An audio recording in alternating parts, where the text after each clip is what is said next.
parang nagugutom na naman.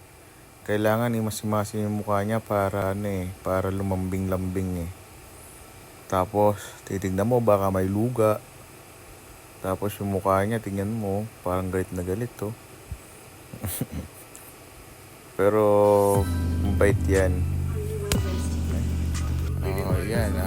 Ito na yung starting para makita ninyo yung ginagawa ko para maging mabait ang mga aso nyo.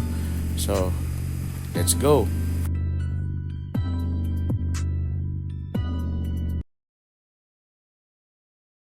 Mas kulang yung mukha. Tapos, hilot-hilot. Kailangan yan talaga ang gagawin nyo. Papalu-paluin yung puwet.